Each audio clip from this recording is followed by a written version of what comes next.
diapositive, mais comme vous le savez, en tant que radiologue, il y aura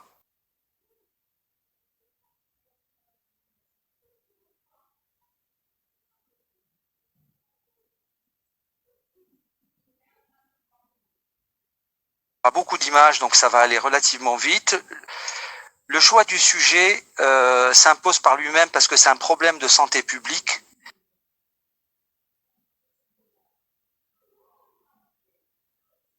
Et que les malades, quand ils ont un cancer du côlon ou du rectum, quasiment la moitié a des métastases hépatiques, soit de façon synchrone ou de façon métachrone, et l'on sait que le traitement actuel qui permet la guérison est la résection.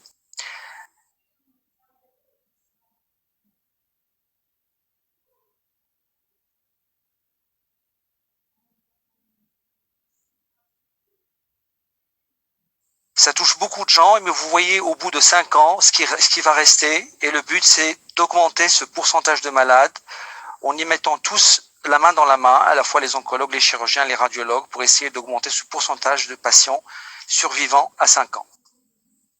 L'imagerie, comme vient de le dire Mme Amrani, intervient à beaucoup d'étapes du dépistage, et même elle a une valeur pronostique.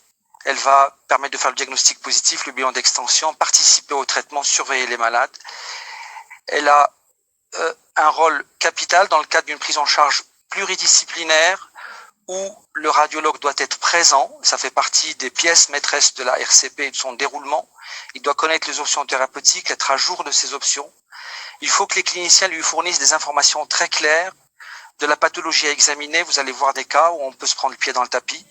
Et évidemment, il faut que le radiologue de son côté fasse des examens qui soient complets et reproductibles, que ce soit au Maroc, en France, aux États-Unis, que ce soit la même manière d'examiner les patients, puisque les patients vont aller avec des dossiers des centres experts. Il ne faut pas être obligé de refaire les examens pour dire que le centre à côté a mal fait les choses. L'arsenal de cette imagerie est très large, allant du plus simple au plus compliqué.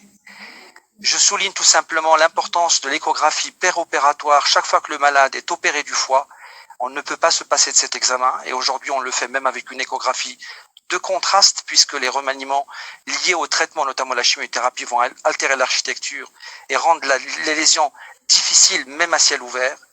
Nous avons des modalités qui allient à la fois la morphologie et la fonction, qui sont très importantes, et tout cela découle des thérapeutiques, notamment des biothérapies et demain des immunothérapies. Donc il ne faut pas se priver de tous ces moyens. La pièce angulaire reste bien entendu le scanner thoraco-abdominopelvien, avec une technique rigoureuse et un CD-ROM comportant les coupes natives qui doit être fournies à chaque patient. C'est la propriété du malade. On entend encore aujourd'hui des centres qui disent on ne peut pas graver l'examen. Le malade doit avoir son CD-ROM parce qu'il a payé pour qu'il puisse consulter le centre expert le cas échéant. Alors mon topo va se dérouler de la manière suivante, une étape diagnostique, ensuite l'étape de l'évaluation de la réponse au traitement, puisque ces malades-là vont avoir un traitement néoadjuvant avant d'arriver à les opérer de leur tumeur hépatique, et ensuite la place de la radiologie interventionnelle dans la prise en charge de ces métastases hépatiques. L'échographie, aujourd'hui, quand elle dépiste des examens, n'est pas l'examen qui va faire le bilan selon les recommandations, bien entendu, de la Haute Autorité de la Santé en France. Il faut que ce soit un scanner thoraco-abdominopelvien qui va permettre de montrer des fois la tumeur primitive, c'est la coloscopie bien entendu, mais des fois on tombe dessus et on arrive à la voir, faire le bilan d'extension péritonéale, hépatique, thoracique, faire d'une pierre plusieurs coups. Les critères diagnostiques de ces métastases hépatiques, comme on le sait, ce sont des lésions qui sont le plus souvent hypovasculaires. On ne va pas s'attarder là-dessus, mais le plus important, c'est que ce bilan initial fait par scanner thoraco-abdominopelvien va nous permettre de faire une véritable cartographie de ce qui se passe dans le foie pour mettre le doigt sur ce qui est bénin et dire ça c'est un kyste biliaire, ça c'est un angiome, et ça nous permet d'avoir le baseline à partir duquel on va surveiller le patient. On se pose souvent la question sur des toutes petites lésions qui sont inférieures à 1 cm, et on pose la question au radiologue, qu'est-ce que c'est, est-ce que c'est une méta, etc. Sachez que la plupart du temps, 8 fois sur 10, ce sont des lésions bénignes. Donc, ma façon de faire pour ces lésions-là, c'est de ne pas trop m'en occuper au départ, et c'est en fin de compte l'évolution qui permettra de trancher, sachant que la grande majorité est bénigne. La connaissance du primitif est indispensable pour le radiologue, regarder ce dossier qui, s'il nous est présenté de façon brute, comme ça, en disant qu'est-ce que c'est que cette lésion qui se situe ici dans le foie, eh bien, on va dire que c'est une métastase du segment 6, proche du sillon de Morisson, à côté du rein. Ce malade, on s'est pris le pied dans le tapis, on l'a fait opérer. Finalement, c'était un nodule de carcinose. Il suffisait de savoir que c'était un contexte de cancer de l'ovaire pour dire que le cancer de l'ovaire a plus tendance à donner des métastases péritonéales que hépatiques. Et cet élément clinique, ce contexte clinique, va aider le radiologue dans le raisonnement pour dire ah, bah, c'est probablement une métastase dans l'espace de Morisson plutôt, une carcinose dans l'espace de Morisson plutôt qu'une métastase hépatique. Donc, l'importance de ce contexte qui doit être fourni au radiologue. Alors, ce scanner a des insuffisances et il les aura d'autant que les lésions sont nombreuses et que le malade va avoir de la chimiothérapie qui va causer une stéatose. On vient de parler de la fibrose qui est liée à d'autres mécanismes, et ici, en l'occurrence, elle est liée au thérapeutique et à la chimiothérapie. L'IRM va être le deuxième examen et je vais vous dire dans quel contexte on va le réaliser. Cet IRM hépatique par des séquences assez classiques, en tout cas c'est de la morphologie, c'est de la fonctionnalité avec ces séquences de diffusion et des séquences avec injection pour voir la dynamique de rehaussement des lésions, ce qui va permettre de les caractériser. Cet IRM va être réalisé de façon obligatoire, elle est indispensable dans les deux situations suivantes. Chaque fois que le patient va avoir, en plus de la chimiothérapie, une thérapie ciblée, toute la biothérapie et demain l'immunothérapie, parce que le scanner est insuffisant dans ces cas pour évaluer la réponse thérapeutique, puisque le scanner ne se base que sur la morphologie, c'est-à-dire la réduction de taille de la lésion. La deuxième situation où l'IRM est indispensable, chaque fois qu'on décide d'opérer le patient, puisque l'IRM va donner une cartographie lésionnelle la plus proche de la réalité. Elle sera évidemment confirmée et confortée par l'échographie péropératoire, mais en tout cas, on ne peut pas opérer un malade sur le simple scanner thoraco-abdominopelvien. Regardez ce dossier où la stéatose va noyer complètement cette lésion qui va apparaître comme le nez au milieu de la figure sur une séquence en pondération T2 en IRM, et bien entendu, elle est active sur une tomographie à émission de positrons. Donc, l'étape diagnostique nécessite, pour résumer, un contexte clinique bien établi. Elle se base sur un scanner thoraco-abdominopelvien qui doit être bien conduit et complété par une IRM chaque fois que le malade va avoir, en plus de la chimiothérapie, une biothérapie et demain une immunothérapie, et chaque fois que le malade devra être opéré. Alors, après cette étape diagnostique, on va avoir deux catégories de malades, les malades qui sont d'emblée opérables et les malades opérables et les malades qui ne seront pas du tout opérables. Alors, ce groupe de malades qui va avoir une thérapie néoadjuvante va être évalué en imagerie et tout de suite pour le groupe de patients qui sont non opérables parce qu'ils ont des métastases extrêmement diffuses.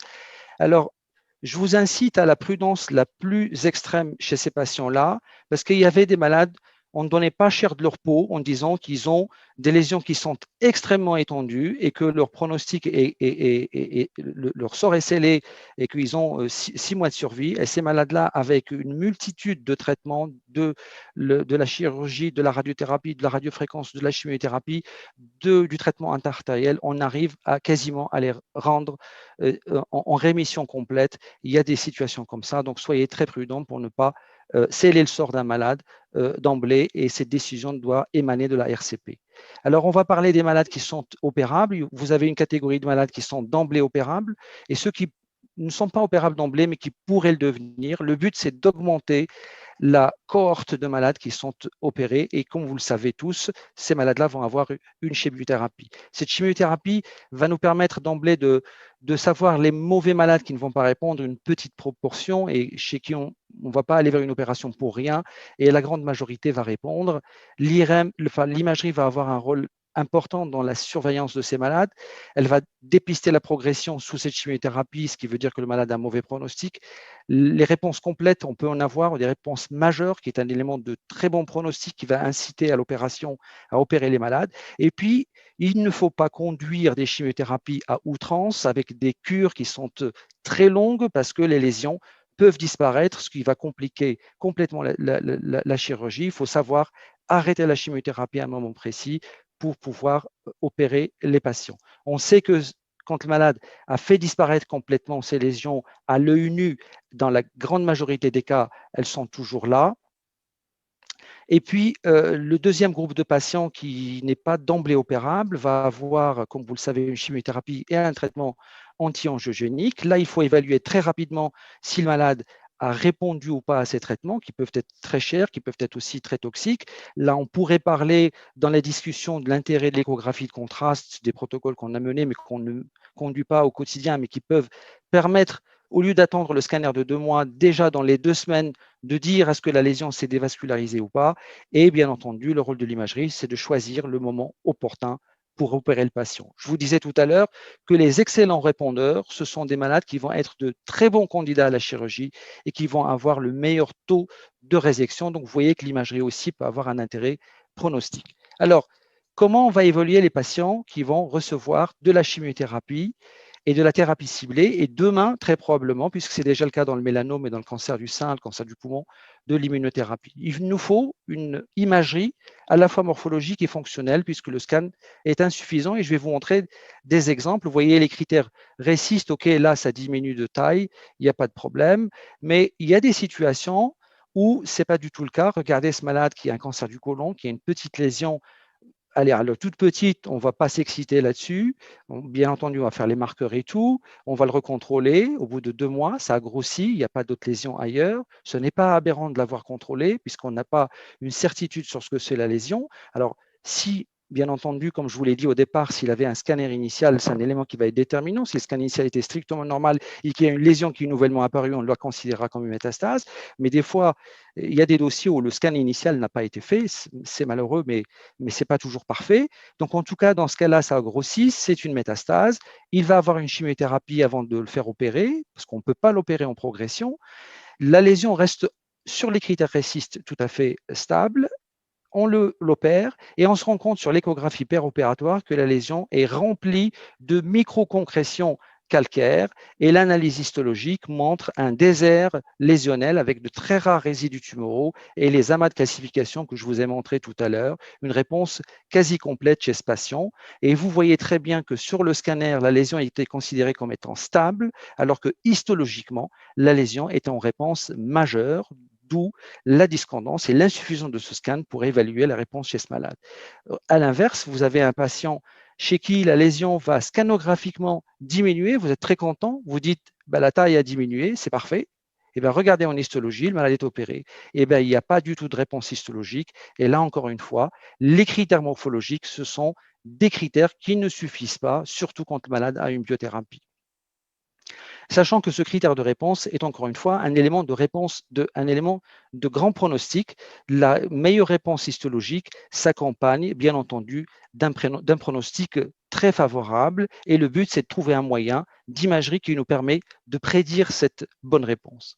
Alors, il y a une émergence de nouveaux critères. Je ne vais pas trop m'attarder là-dessus, mais ce sont des critères qui vont s'intéresser au scanner en l'occurrence, pas tellement à la taille de la lésion, mais si vous voulez à sa densité, à l'interface entre le foie et la tumeur, et puis cette halo périphérique, c'est-à-dire cette prise de contraste qui va être présente au départ, et en fonction de sa disparition, on va juger d'une bonne réponse chez le patient.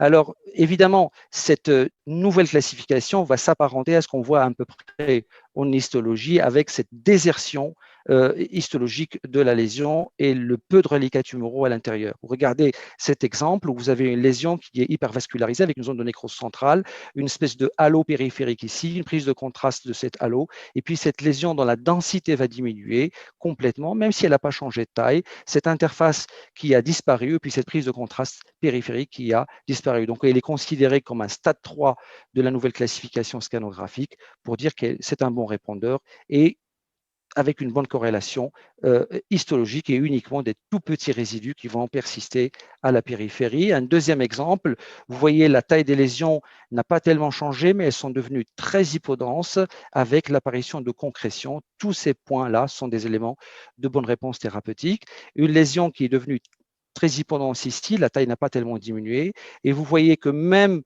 la taille continue de diminuer, l'argument de récidive est l'apparition de ce nodule au sein de la masse.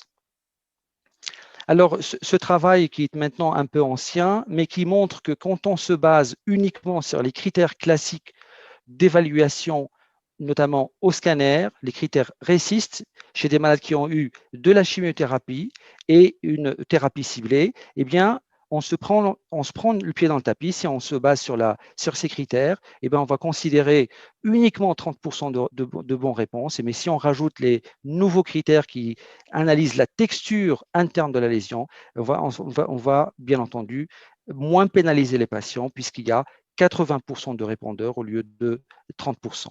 Donc, cette évaluation doit obligatoirement inclure des critères RECIST et les nouveaux critères d'imagerie. Alors, quand l'immunothérapie va prendre sa place dans le cancer colorectal, vous allez voir ce qui va se passer. Alors, je n'ai pas de cas à vous montrer concernant le côlon, mais regardez déjà ce qui se passe dans le poumon. Vous avez un malade qui a un cancer du poumon avec des métastases qui sont même au niveau cutané, un médiastase envahi, une métastase hépatique, une métastase surrénalienne, c'est le baseline. Il a une première cure d'immunothérapie. On va l'évaluer au bout de 2 mois et on se rend compte que la masse pulmonaire diminue, l'envahissement ganglionnaire médiastinal également, la surrénale, les deux surrénales qui diminuent, et par contre le foie, il fait cette espèce d'augmentation.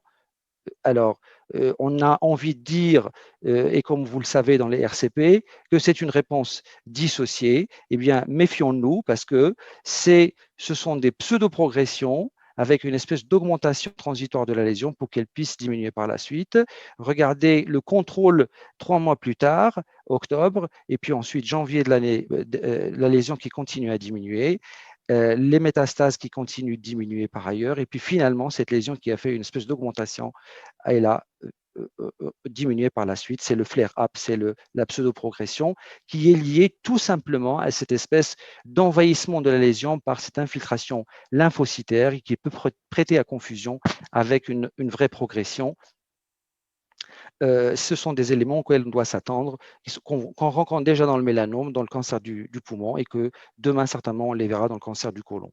Alors, cela me permet de faire le switch vers cette IRM, pour laquelle je dirais tout simplement un mot qui est, à mon avis, cet examen est l'examen idéal puisqu'il permet d'analyser à la fois la morphologie et d'analyser la texture lésionnelle. On peut aller jusqu'à des analyses qui sont extrêmement poussées sur le degré d'oxygénation tissulaire, sur les courbes de rehaussement, sur bien entendu la densité tumorale à l'intérieur. Les tumeurs qui sont très denses, quand elles sont déshabitées, on va se rendre compte par des critères de diffusion qu'elles sont devenues complètement désertiques sur des principes de diffusion, comme vous pouvez le voir sur des lésions comme ça. Vous avez une lésion qui a certes diminué de taille après une chimiothérapie, une thérapie ciblée, mais vous voyez qu'elle était très blanche ici, son signal a diminué. Puis un critère sur une cartographie qu'on a empruntée au cerveau avec les accidents vasculaires cérébraux, vous voyez cette zone-là était avec une très faible diffusion de l'eau entre les cellules, puisqu'il y avait une très haute densité cellulaire.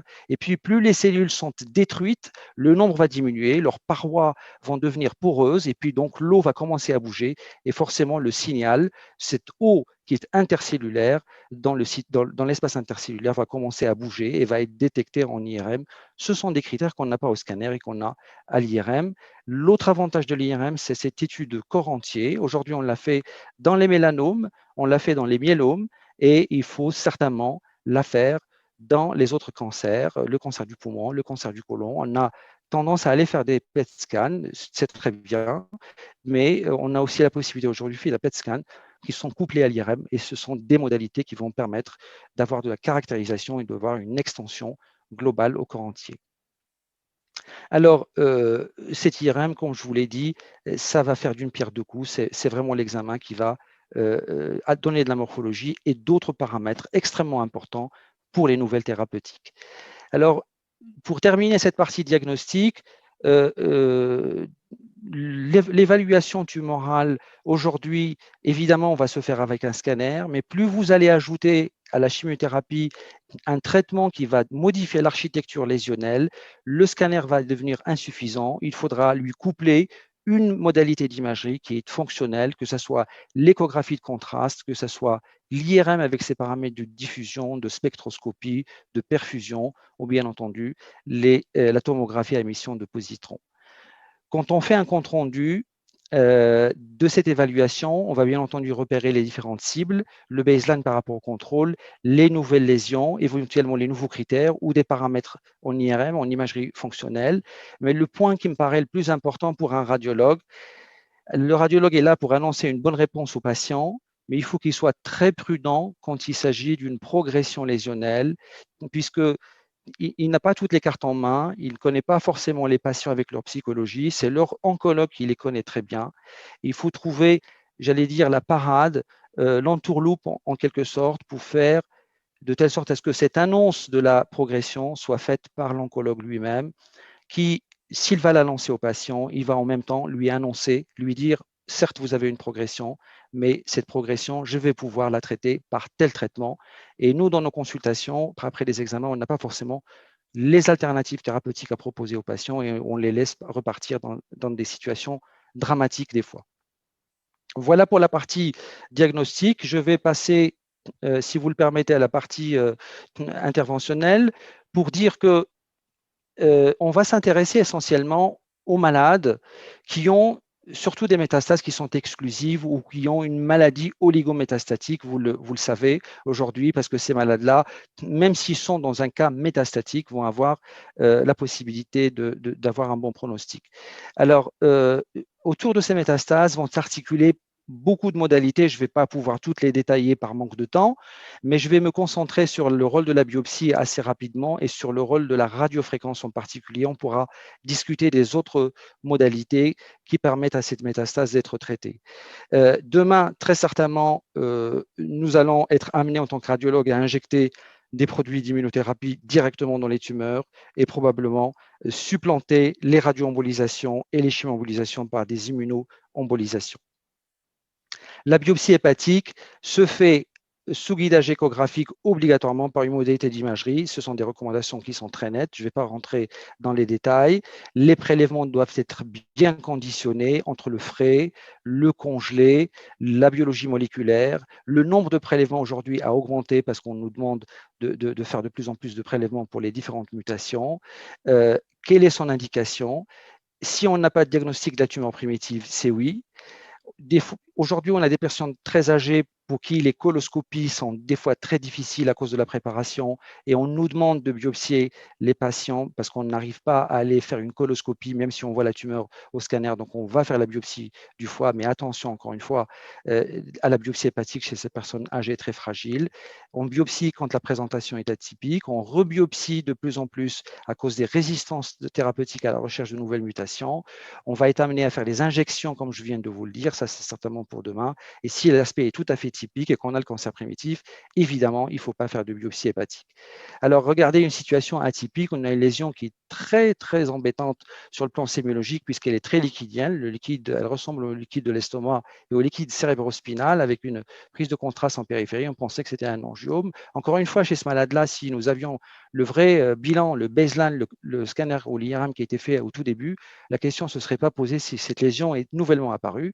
Mais bon, là, en l'occurrence, on ne l'avait pas, eh bien, on était amené à la biopsie parce que l'aspect était quand même atypique et c'était un adénocarcinome mucineux. Il est fondamental aussi pour le radiologue de dire que le primitif comportait une composante colloïde, ce qui l'aidera déjà dans le raisonnement puisque c'est la présentation des tumeurs, des métastases mucineuses. Ce sont des lésions avec beaucoup de liquide, beaucoup de mucine dans lequel baignent quelques cellules et c'est très trompeur pour l'imagerie, y compris pour le PET scan qui peut être négatif dans ces situations. Donc voilà une situation atypique, entre guillemets, dans laquelle on peut être amené à faire une biopsie. On ne la fait pas de manière systématique. Maintenant, je vais vous parler de la radiofréquence. Je pense que le sujet va vous intéresser. C'est pour dire que nous avons d'abord plusieurs modalités de détruire les tumeurs. Hein. Il y a le laser, il y a la cryothérapie, il y a le micro-ondes, ce que vous voulez. Je pense que les modalités les plus fréquentes, les plus fréquemment utilisées sont la radiofréquence et les micro-ondes, notamment la radiofréquence. Personnellement, j'utilise ce système avec un petit boîtier qui est extrêmement léger, qui permet d'être transporté d'ailleurs d'un centre à l'autre, et c'est ce qu'on fait avec. On a besoin d'un seul générateur. On achète tout simplement les aiguilles. Ce sont des aiguilles à baleine qui se présentent comme ça, avec un système d'introduction qui permet, entre parenthèses d'ailleurs, de faire les biopsies, soit au début, soit après la radiofréquence immédiatement, pour avoir l'histologie quand on en a vraiment besoin. Et puis, on a deux modalités de radiofréquence. On a des modalités de traitement percutanée. On fait tout simplement comme pour faire une biopsie hépatique. Et voici un exemple. On a une lésion qui est au fond du foie ici. On va la piquer avec l'aiguille de radiofréquence. On va déclencher le processus de destruction qui va dégager du gaz, tout simplement venir noyer complètement la lésion. Et d'ailleurs, par l'occasion, ça pose la problématique de la visibilité une fois que la lésion est envahie par ce gaz pour savoir si on a complètement détruit la lésion durant la procédure ou pas. Il y a des moyens aujourd'hui qui nous permettent en temps réel de savoir ce qu'on a fait. Je ne vais pas m'étaler là-dessus, ce n'est pas la routine clinique, mais on pourra en discuter. Il y a des moyens de fusion, il y a des moyens de cartographie qui est développé d'ailleurs par des Israéliens. Il s'agit de Yossi Abou, qui est des origines, entre parenthèses, marocaines et qui peut faire une espèce d'extrapolation de votre zone de destruction pour vous dire, durant la procédure, est-ce que vous avez tout détruit ou est-ce que vous avez besoin de faire encore un coup. Deuxième modalité, c'est l'échographie péropératoire, une fois que le malade est ouvert, ou soit par laparotomie ou par laparoscopie, en complément de la chirurgie, ou des fois c'est exclusivement de la radiofréquence péropératoire quand on n'a pas la possibilité de faire des résections. Voici un cas avec l'équipe de chirurgie, Frédéric Péchaud et moi-même, sur deux lésions, une qui est très mal placée ici. La chirurgienne va retirer cette lésion ici par une wedge résection, et puis le radiologue va traiter cette lésion qui est nichée entre les veines hépatiques, après clampage bien entendu, mise sur l'acte de ces deux veines-là pour potentialiser l'effet de la radiofréquence, cela et le contrôle scanographique 2 mois après. Il y a une règle qui est de dire on ne traite pas plus de 3 lésions et des lésions qui font moins de 3 cm. Alors, je pense qu'il faut garder cet adage des lésions qui sont inférieures à 3 cm, je vais vous expliquer pourquoi, mais on peut aujourd'hui traiter d'innombrables lésions au sein du parenchyme hépatique à condition qu'elles soient accessibles, soit par voie percutanée, soit durant une intervention, on perd la parotomie ou la paroscopie, et le moyen qui serait le plus utile, le plus rapide, en guillemets, pour traiter beaucoup de lésions, c'est bien entendu ce sont les micro-ondes, puisque si on veut traiter 10 lésions, chaque lésion nécessite 15 minutes. Vous imaginez bien le temps qu'il faut pour faire ça par radiofréquence, alors que le micro-ondes permet en 3-4 minutes de traiter une lésion. Alors, la taille lésionnelle est importante. On a publié avec l'équipe de chirurgie un travail sur cette taille fatidique de 25 mm. On a pris deux groupes de patients, des patients qui avaient des lésions qui faisaient moins de 2,5 cm et un groupe de patients qui avaient des lésions grosses et qui ont été réduites ou non par la chimiothérapie, pour vous dire que c'est la taille initiale qui va compter. Et tout de suite, on s'est rendu compte qu'évidemment, on est efficace sur les lésions qui sont d'emblée petites, c'est-à-dire inférieures à 2,5 cm. Le cut-off est de 3 et je pense qu'idéalement, il faut traiter des lésions qui font moins de 2,5 cm. Alors, pourquoi? Parce que, regardez cet exemple, on a une lésion avec un malade qui a déjà été opéré. Cette lésion a été réduite par la chimiothérapie, on est très content. Avec une classification qui apparaît au centre, on se dit, chouette, on va la traiter par radiofréquence. On la traite par la radiofréquence et puis, évidemment, elle va récidiver sur le bord. Vous voyez cette récidive qui se voit très bien sur la séquence de diffusion. Elle est due à cet halo dangereux de cellules qui reste à la périphérie des lésions. Je vous l'ai montré au départ, c'est-à-dire que les chimiothérapies et thérapies ciblées détergent les lésions au centre et laissent la couronne tumorale à la périphérie. L'inverse aurait été extraordinaire, c'est-à-dire laisser une couronne de tumeur au centre et que toute la périphérie soit détergée, mais la nature en veut autrement et les traitements, on ne peut pas forcément les commander, mais c'est tout simplement pour vous dire que cette couronne, ce qui va compter, c'est la taille initiale de la lésion pour décider ou non de faire une radiofréquence et qu'on est efficace uniquement quand on a des lésions qui font moins de 3 cm et idéalement moins de 2,5 cm. Alors, cette radiofréquence, par le travail de Reyers, de l'ORTC et l'essai CLOC, montre très bien que l'association, vous le voyez sur ces courbes de survie globale et de survie sans récidive, que l'association de la chimiothérapie à la radiofréquence pour les lésions qu'on n'a pas pu opérer augmente la survie globale et augmente la survie sans récidive. Donc, il y a réellement un intérêt à associer cette radiofréquence, cette ablathermie au sens large, aux autres modalités de traitement. Katia Lemdani, qui est une collègue pharmacienne avec qui j'ai fait mon travail de Master 2 sur justement le cancer colorectal, a publié un papier qui est extrêmement intéressant chez la souris et qui montre très clairement que demain, l'immunothérapie, quand elle sera associée à la radiofréquence, va potentialiser l'effet antitumoral à la fois sur la tumeur elle-même et par le développement d'une réponse d'une mémoire immunitaire par cet effet abscopal que l'on connaît dans la radiothérapie, mais qui est très certainement aussi possible grâce à la radiofréquence. On va déclencher tout ce processus de immunitaire au niveau des relais ganglionnaires qui vont agir, ce processus va agir sur la tumeur elle-même pour la détruire et va se propager dans l'ensemble du corps pour créer cette mémoire immunitaire et pour traiter l'ensemble des métastases qui sont infracliniques. Alors, radiofréquence ou chirurgie, quelle est réellement sa place? Jusqu'à aujourd'hui, il n'y a pas d'essai qui permet de montrer la supériorité de la radiofréquence et de l'ablatérie au sens large par rapport à la chirurgie dans la résection des métastases. Donc, on reste sur le dogme de dire que la chirurgie fait mieux que la radiofréquence. Je vous mets devant les yeux cet essai qui est en cours, qui s'appelle l'essai Collision, mené par l'équipe, par les Néerlandais. Il y a 16 centres, c'est un essai national, dans lequel 16 centres d'oncologie vont randomiser les patients entre deux bras. Il y a 600 patients à randomiser, 300 patients qui auront une chirurgie, 300 patients qui vont avoir une ablathermie, et l'on va les suivre pendant une dizaine d'années. L'essai a démarré en 2018, en mai 2018. Les résultats sont attendus, évidemment, définitifs en 2028 pour dire est-ce que la radiofréquence fait aussi bien que la chirurgie? Est-ce qu'elle apporte un plus en matière de mortalité, de morbidité, en matière d'économie de santé? C'est une question pour laquelle on n'aura pas la réponse avant une bonne dizaine d'années.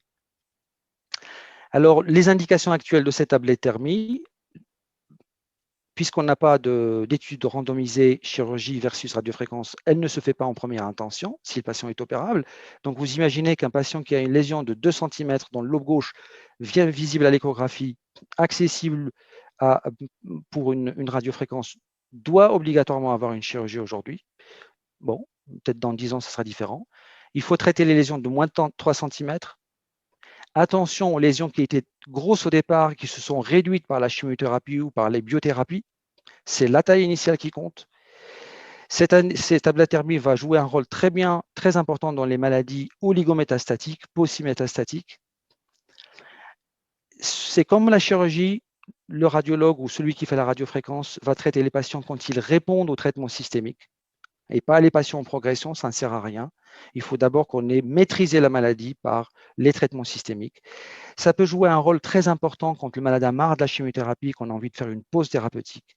Et puis, cette radiofréquence toute seule, je l'ai dit en arabe, une seule main n'applaudit pas, elle est d'autant plus forte qu'elle est associée aux autres traitements, la chimiothérapie, la biothérapie et demain l'immunothérapie. Et n'oublions pas une chose qui est technique, c'est que quand vous adressez un malade pour une ablathermie au sens large, il faut évidemment lui arrêter les anti-angiogéniques pendant 1 mois pour permettre et faciliter la régénération et la cicatrisation du foie après radiofréquence. Alors, je vais vous montrer quelques exemples pour terminer. Il y a un papier intéressant aujourd'hui sur toutes ces innovations thérapeutiques en matière de traitement du cancer colorectal, où on passe en revue l'ensemble des traitements que je vous ai montrés dans le schéma de l'interventionnel au début. Voici un moyen de potentialiser l'effet de cette radiofréquence. Vous avez une lésion qui est proche de la veine hépatique médiane. Quand le malade est opéré, on fait les 2 veines sont mises sur un lac et on ligature la veine pendant la chirurgie où on fait une ligature portale transitoire pour qu'on évite l'effet de ce qu'on appelle le heat sink effect, l'effet de refroidissement à cause du passage de cette veine à 37 degrés qui va empêcher la destruction de la portion tissulaire qui est proche de la veine. On peut, nous, en tant que radiologue, aller par jugulaire, mettre un ballon dans cette veine hépatique, la gonfler, puis faire la radiofréquence pour avoir le maximum d'effet.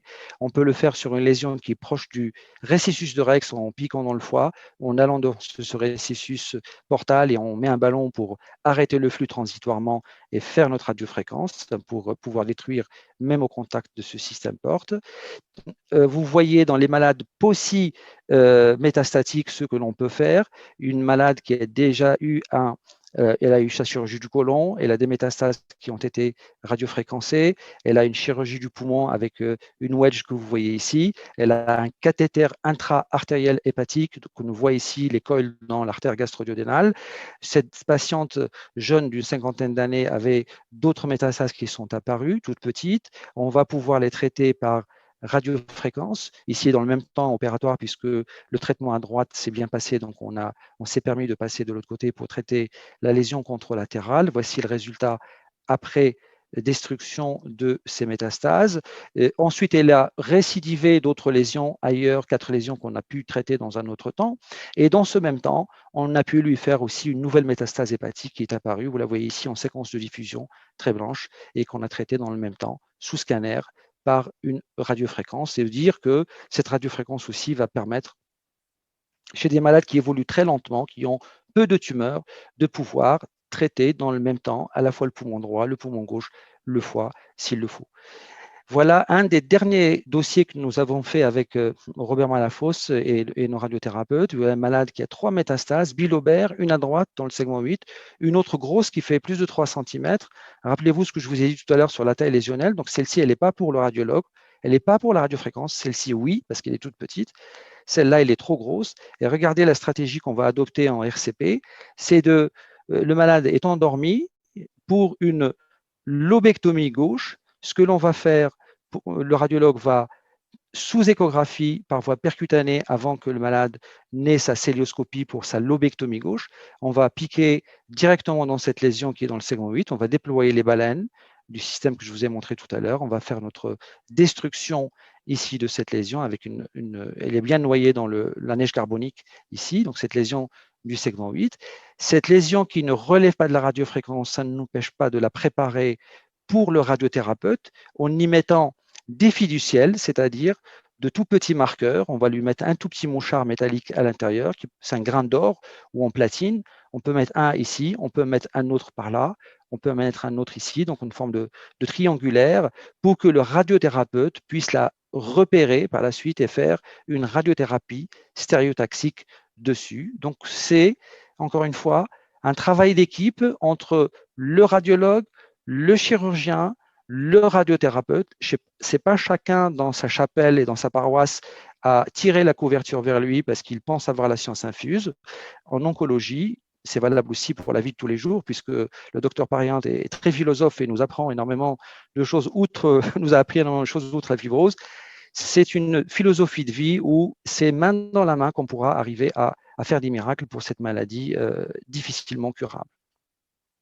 Et le dernier exemple que je peux vous montrer, c'est celui encore une fois, de cette lésion qui va être détergée par la chimiothérapie et par le bevacizumab. Elle va être détergée au centre, mais il va persister le reliquat tumoral que vous voyez sur la périphérie ici. Et le chirurgien, comme vous le savez, va pouvoir couper en essayant de faire le maximum d'épargne parenchymateuse. Mais des fois, cette marge, elle n'est pas suffisante. Et malheureusement, à cause de cette petite cellule qui reste là, c'est de là que la récidive peut apparaître. Eh bien, on peut imaginer que l'on puisse traiter par voie endo-artérielle ces tout petits reliquats tumoraux par des particules de l'ordre de 30 microns, 40 microns, qui vont aller se nicher dans le réseau artériel de ces tumeurs qui sont borderline avec le foie et pouvoir aller compléter ce qu'a fait la chimiothérapie et le bevacizumab et déterger cette lésion-là. C'est le rôle de la radioembolisation, de la chimioembolisation et probablement demain de l'immunoembolisation pour permettre une résection avec une marge de sécurité qui est saine. Voilà ma dernière diapo pour dire qu'autour de ces métastases hépatiques, l'imagerie va jouer un rôle dans le diagnostic par son apport morphologique, par son apport fonctionnel. Chaque fois que l'on va associer à la chimiothérapie des thérapies qui vont agir sur l'architecture tumorale, intrinsèque, que l'échographie péropératoire est fondamentale parce que c'est le dernier rempart pour véritablement faire la vraie cartographie du foie sans rien laisser, et puis qu'aujourd'hui, on a à notre disposition une imagerie interventionnelle qui n'a pas vraiment de barrière, qui est à la carte et qui permettra de faire potentialiser l'effet des autres traitements. Merci de votre attention.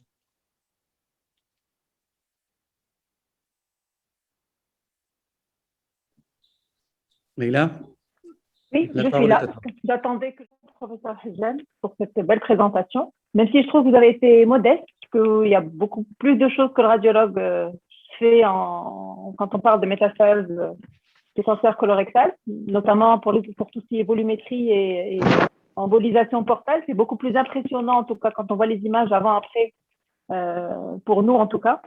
Mais bon, c'est franchement très, très, très impressionnant. Et comme vous avez dit, la prise en charge moderne maintenant, c'est une prise en charge synergique entre chirurgiens, radio. Quelques questions.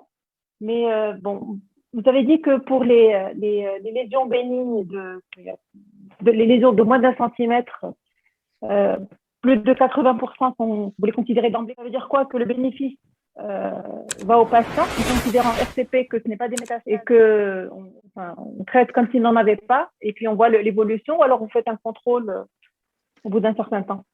Alors, en fait, évidemment, on ne les prend pas à la légère, puisque ça peut changer effectivement la prise en charge globale du patient.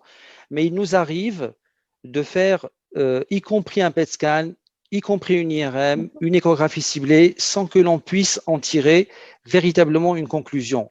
Et je pense qu'il ne faut pas s'acharner trop, puisqu'on a l'argument de fréquence pour dire c'est 8 fois sur 10, c'est quelque chose de tout à fait bénin. C'est un élément qui rassure un peu tout le monde après avoir usé de tous les moyens pour cataloguer cette lésion. Et vous imaginez bien qu'une lésion qui fait 5 mm, la résolution des machines aujourd'hui, même si elle est très poussée, va avoir du mal à les identifier. Et c'est ça le message que je voulais faire passer, n'en faisant pas vraiment un frein à une démarche diagnostique en RCP.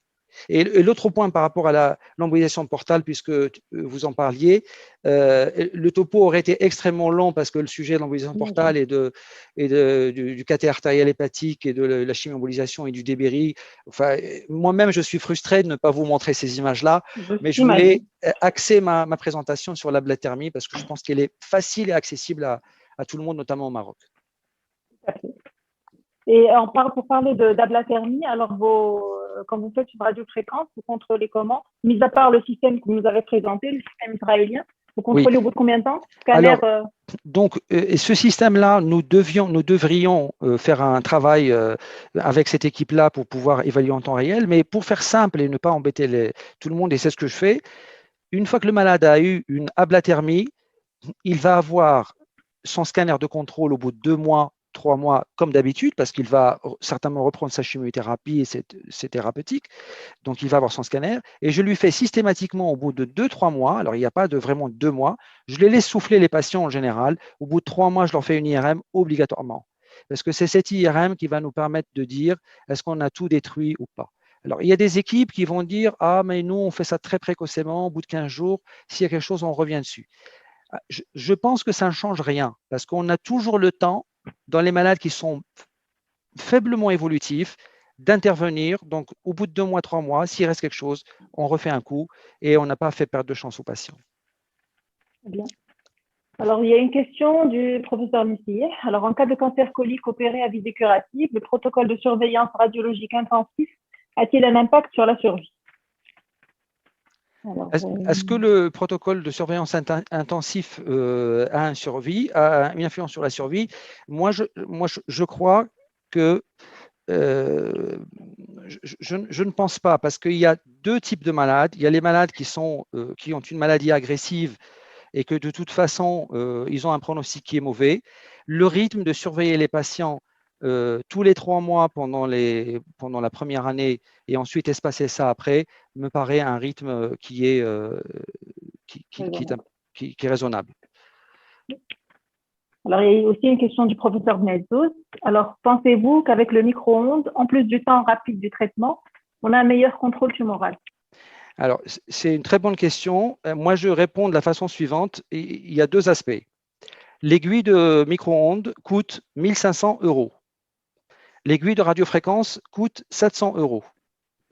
Donc, nous, on a une limite aujourd'hui qui est très nette, c'est-à-dire qu'à l'hôpital, l'assistance publique des hôpitaux de Paris, si on veut utiliser une aiguille de micro-ondes, il faut qu'on la justifie. Ça, c'est le premier point. Bon, alors on va dire qu'on va passer outre ce point-là pour parler de choses scientifiques. Le micro-ondes chauffe trop, il chauffe à 200 degrés et donne des destructions tumorales qui sont presque incontrôlables au niveau hépatique et pourvoyeurs de complications, de mon point de vue. Je pense que la meilleure indication pour le micro-ondes, c'est le malade qui a 10 métastases en péropératoire et chez qui on n'a pas envie de passer 15 fois 10, c'est-à-dire 150 minutes à le traiter, mais on a envie de le traiter 4 minutes par lésion et on a un contrôle visuel sur ce qu'on fait. Ça me paraît la bonne indication. L'autre argument, c'est la taille de 2,5 cm dont je parlais tout à l'heure. Si vous voulez faire de la bonne ablathermie, ne vous attaquez pas à des lésions qui font 4 ou 5 cm, ça ne sert à rien. Les lésions qui sont accessibles pour nous, ce sont les petites lésions de 2,5 cm et moins, et ces lésions-là, la radiofréquence fait largement le boulot. Alors justement, ça fait le lien avec la deuxième question de M. Benezos, c'est avec la radiofréquence, que pensez-vous de la technique multipolaire non-touch? Alors, il est au courant de tout, évidemment, le grand professeur Benezos. Le non-touch qui est défendu par Olivier Serror de l'hôpital aujourd'hui d'Avicenne, parce qu'il n'est plus à Jean-Verdier, est une stratégie qui a été développée surtout pour les tumeurs primitives, c'est de dire qu'il ne faut pas qu'on touche la lésion. Il faut qu'on se mette sur les bords de la lésion, parce que quand on met une aiguille dans la lésion, évidemment, on fait passer des cellules tumorales dans la circulation, ce qui est vrai, parce que quand on la détruit, on voit du gaz partir de la lésion vers les veines hépatiques et tout ça. Donc, on imagine bien que si le gaz est parti, c'est que les cellules sont également parties de ça. Oui, c'est une bonne façon de faire, mais ça sous-entend une chose, c'est qu'il faut que tu mettes au moins, au moins 3 aiguilles pour que tu sois sur les bordures de la lésion, pour que tu crées ce courant qui va d'une aiguille à l'autre. Donc, ça veut dire, ça sous-entend au minimum 3 lésions autour d'une lésion. Et là, des fois, techniquement, ce n'est pas possible pour des lésions qui sont très mal placées. Entre parenthèses, toutes les lésions aujourd'hui que nous traitons par radiofréquence, par ablathermie au sens large, ne sont jamais simples techniquement. La petite lésion, c'est le chirurgien qui va l'enlever. C'est le malade qui a récidivé, qui a une lésion qui est perchée dans le dôme, qui a un foie qui est très remanié par la stéatose post-chimiothérapie ou pour le syndrome d'obstruction des sinusoïdes. Donc, ce sont des cas techniquement compliqués pour lesquels placer 3 aiguilles me paraît assez complexe. Si on arrive à mettre une, c'est déjà un scoop. C'est tout pour le moment. Alors, M. Benezos, pour être complètement honnête, il vous félicite aussi pour comme ça je lis tout, il vous félicite pour votre présentation. Alors, Merci je pense que alors, je crois que c'était tout comme question. Écoutez, je vais vous remercier. Je pense qu'on arrive à la fin du temps qui était imparti à cette présentation. Merci pour votre présentation et je vous dis à très, très bientôt. Merci de vous voir tous à Anador ou ailleurs. Inch'Allah. Inch'Allah. La parole est à vous. Eh bien, merci Leïla, merci Mustafa pour cette excellente revue sur les métastases hépatiques.